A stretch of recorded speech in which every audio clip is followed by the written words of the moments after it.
Hey, it's Crompton here, author of Let Them Lead. And in this video, I want to talk about one of the biggest complaints that I hear from managers, which is, why won't my team just take more responsibility, or versions of that? Why won't my team take more ownership? Why won't they just be a bit better? Why won't they give a bit more of a shit? So this is a complaint I hear again and again from the managers and leaders that I coach. And my question back is always the same. My question back is, how did you react the last time someone on your team made a mistake? Think about it for yourself. How did you react the last time someone made a mistake?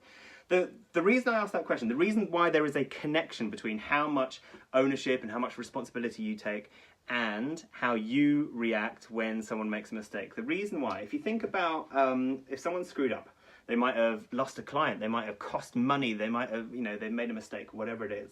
When their manager freaks out, when their manager kind of has a go at them or makes them feel like they've really screwed up and makes them feel little about it, then what's going to happen next time? Not just for that person, but for everyone else.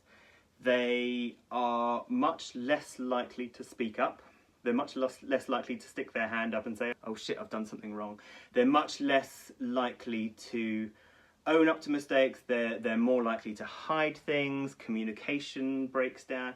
And look, I'm not overstating this. Humans are very sensitive to tone and how they feel, particularly in the workplace. And so there is a direct link between how we deal with mistakes, the kind of culture around mistakes and errors and the communication about them.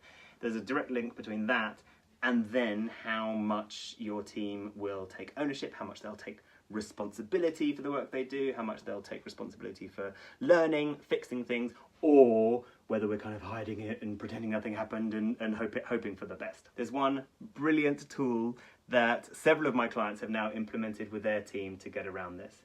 And that is, excuse the language, but that is in their team meetings, they have a section called the fuck-ups. You can call it whatever's more appropriate for your team. But there was one client in particular. It's a big company. They do a company of engineers. They do lifts and escalators.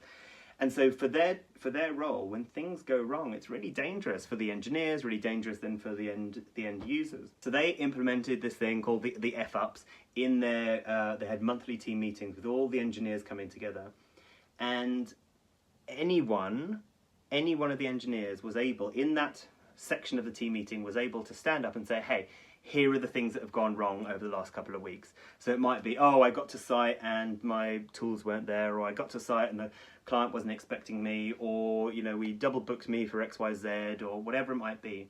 So these are the things that have gone wrong, and let's now have a conversation as a group of, right, what do you need from us? What do you need from the leaders? What should you have done differently? And we all learn together. We might implement new systems, new processes, whatever. But the point here is that you are creating an environment where we don't just hide from mistakes or worry about them or worry if we're going to get told off. We actually embrace them. We actually put a spotlight on them, bring them out in a really safe and comfortable way. It's happening every single team meeting or once a month or whatever, but we're putting them out on the table and we're all learning from them. We're changing how we work or changing how we communicate or changing how you're managed or vice versa, whatever it might be, because we're going to learn from mistakes rather than hiding them. So if you want to create a culture of openness, a culture of learning, a culture where people ultimately take responsibility for the work that they do and take more ownership over the work they do, give the F-ups a go. Let me know how you get on. Good luck.